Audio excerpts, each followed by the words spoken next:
Starting స్టేజ్లో వచ్చినప్పుడు వాళ్ళకి ఎలా ఉంటుంది? మెడిసిన్తో సెట్ అయిపోతుందా, లేకపోతే వాళ్ళకి ట్రీట్మెంట్ వరకు వెళ్ళాల్సి వస్తుందా?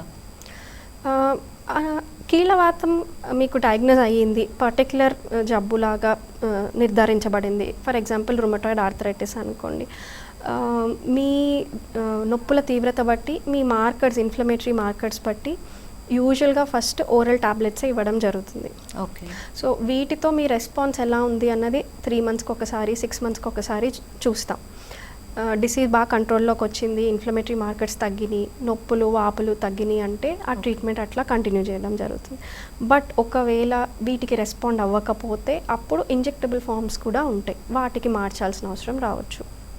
ఎన్ని మంత్స్ వరకు అలా కంటిన్యూ చేయాల్సి వస్తుంది? ఇది జనరలైజ్ చేసి అందరికీ ఒకటే బ్లాంకెట్ స్టేట్మెంట్ చెప్పలేము. పేషెంట్ యొక్క రెస్పాన్స్ బట్టి ఉంటుంది. కనీసం 6 నెలలు వాళ్ళకి మందుల మీద ఎటువంటి సమస్య లేదు, మళ్ళీ నొప్పులు వాపులు రాలేదు అంటే మనం నెమ్మదిగా మందులు టేపర్ చేస్తాం, అంటే తగ్గించడం స్టార్ట్ చేస్తాం.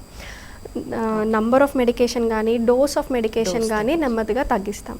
అప్పుడు కూడా బాగానే ఉన్నారు, ఎటువంటి సమస్య మళ్ళీ పెరగట్లేదు మనం మందులు తగ్గించినా కూడా అంటే ఈవెన్ కొంతమందికి ఆఫ్ మెడికేషన్, మందులు మానేసి కూడా చూడొచ్చు. సో డాక్టర్ గారు, ఈ మెడికేషన్లో ఉన్నప్పుడు వాళ్ళకి ఏమైనా పర్టికులర్ ఫుడ్ డైట్ ఉంటుందా? Overall rheumatoid auto immune patients అందరికీ కూడా good dietary habit is a must. అంటే ఒమేగా 3 ఫ్యాటీ యాసిడ్స్ ఉన్న ఫిష్ కానీ, వాల్నట్స్, డ్రై ఫ్రూట్స్ కానీ, అన్ని కలర్ రకాలైనటువంటి ఫ్రూట్స్, వెజిటబుల్స్, ఆకుకూరలు ఇవన్నీ డైట్లో ఇన్కార్పొరేట్ చేసుకోవడం మంచిది. అలాగే ఏదైతే తినకూడదు, రెడ్ మీట్ అంటాం, మటన్, బీఫ్, పోర్క్, అవి అవాయిడ్ చేయాలి.